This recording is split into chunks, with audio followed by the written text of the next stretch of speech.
জীৱনৰ মূল্য কিমান কিমান মূল্য এটা মৃতদেহৰ কাৰ জীৱনলৈ কেতিয়া এন্ধাৰ নামে কোনে জানে এটি জীৱন বচোৱাৰ বিনিময় এটা মৃত্যু হ'ব পাৰে।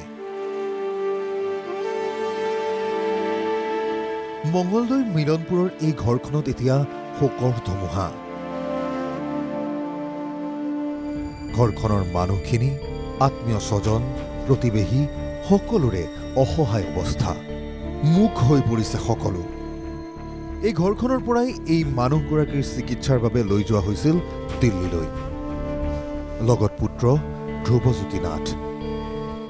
মাত্ৰ 10 মাহ পূৰ্বে কৰ সংগ্ৰাহক হিচাপে যোগদান কৰিছিল চাকৰিত। কিন্তু বিধিৰ কি বিপাক। মাতৃৰ অসুখ দেখুৱাবলৈ যোৱা ধ্ৰুৱজ্যোতি নৰিয়াত পৰিল। জণ্ডিছত আক্ৰান্ত ধ্ৰুৱজ্যোতিক 24 জুলাইত হায়দৰাবাদৰ AIG হাস্পতালত ভৰ্তি কৰোৱা হ'ল। কিন্তু মাতৃসেৱাত দিল্লীলৈ যোৱা ধ্ৰুৱজ্যোতি আৰু উভতি নাহিল। হায়দৰাবাদতে মৃত্যু ধ্ৰুৱজ্যোতিৰ। মাতৃ এতিয়াও দিল্লীৰ অসম্ভাৱনত। এবাৰ ভাবক পৰিয়ালটোৰ এই দুৰ্ভাগ্য। ঘৰত আছে একমাত্ৰ ভনীয়ে, অসহায় অৱস্থা ভনীয়েকৰো। পৰিয়ালটিৰ একমাত্ৰ উপাৰ্জনকাৰী ধ্ৰুৱৰ মৃত্যুত সৰগ ভাগি পৰা পৰিয়ালটিৰ মূৰত আন এক বজ্ৰাঘাত।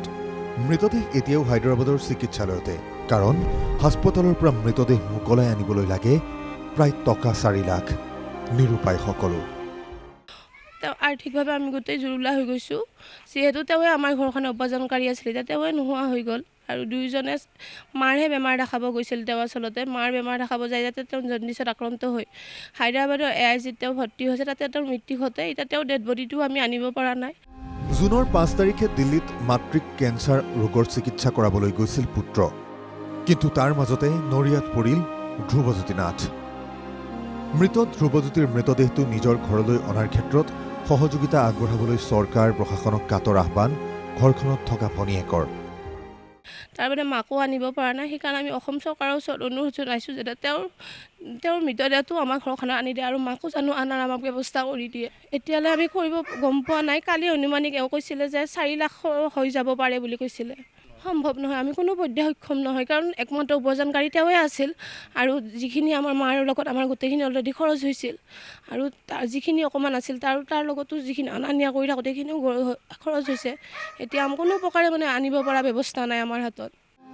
অৱশ্যে দিল্লীৰ অসম ভৱনৰ বিষয়া কৰ্মচাৰী আৰু মঙলদৈ মিলনপুৰৰ একাংশ লোকে মাতৃক ঘৰলৈ অনাৰ ক্ষেত্ৰত সহযোগিতা আগবঢ়াইছে যদিও সেয়া পৰ্যাপ্ত নহয়। স্থানীয় লোকেও বিচাৰিছে চৰকাৰ প্ৰশাসনৰ সহায়। আমি আপোনাৰ চেনেলৰ জৰিয়তে আমি অসম চৰকাৰক জনাব বিচাৰোঁ যে এই পৰিয়ালটো দুৰ্ভগীয়া পৰিয়ালটো দ্বিতীয় পৰিয়াল আছিল। যিহেতু উপাৰ্জনকাৰী ব্যক্তিজন ঢুকাই থাকিলে, এতিয়া মাকো মেডিকেলতে আছে।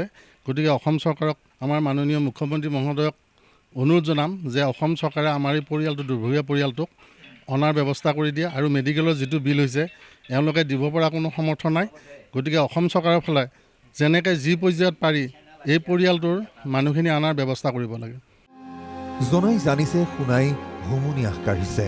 সকলোৱে কামনা কৰিছে এনে দুৰ্দিন আৰু কাৰো জীৱনলৈ নাহক।